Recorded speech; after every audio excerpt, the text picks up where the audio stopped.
अंकित के चेहरे पर एक लाल तिल था। जैसे ही वो उसे हल्के से छूता, सामने की टेबल पर अचानक ढेर सारा सोना प्रकट हो जाता।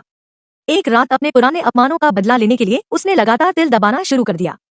कुछ ही मिनटों में कमरा पूरा गोल्ड से भर गया। लालच अब उसके दिमाग पर पूरी तरह हावी हो चुका था। तभी पर एक और बड़ा सा लाल तिल उगाया।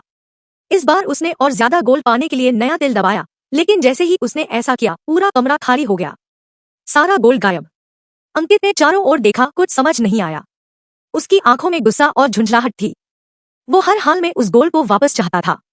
फिर उसने दोबारा वही छोटा तिल दबाया और कमरा एक बार फिर गोल्ड से भर गया। इस बार उसने और तेज दबाया, इतना कि सोना छत तक पहुंच गया। लेकिन इसकी कीमत उसे तुरंत चुकानी पड़ी। उसकी नाक पर एक और तिल आ गया। क्यूरियस होकर उसने उसे भी दबा दिया। अगले ही पल उसकी नाक के नीचे घनी मूंछें उगाई। वो घबरा गया। रेजर उठाकर मूंछें हटा दी, लेकिन कुछ ही सेकंड में वो दोबारा उगाई। उसके सिर पर भी अचानक एक अजीब सी लट झूलने लगी।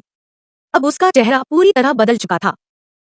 घबराहट में उसने चीखना शुरू कर दिया। वो अपने पुराने स्मार्ट लुक को वापस पाना चाहता था, लेकिन दिक्कत ये थी, अगर वो बड़ा तिल दबाता तो गोल्ड गायब हो जाता, और अगर गोल्ड चाहिए तो खुद को खोना पड़ेगा। काफी सोच विचार के बाद उसने एक फैसला लिया। उसने धीरे से बड़ा तिल दबा दिया।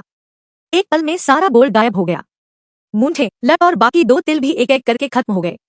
वो फिर से अपनी पुरानी पहचान में लौट आया। लेकिन अगली सुबह वो एक कोने में सिमटा कांप रहा था। गोल्ड के बिना उसे एक अजीब सी कमी महसूस हो रही थी। थोड़ी देर बाद उसने फिर से तिल दबा दिया और कहानी फिर से वहीं से शुरू हो गई।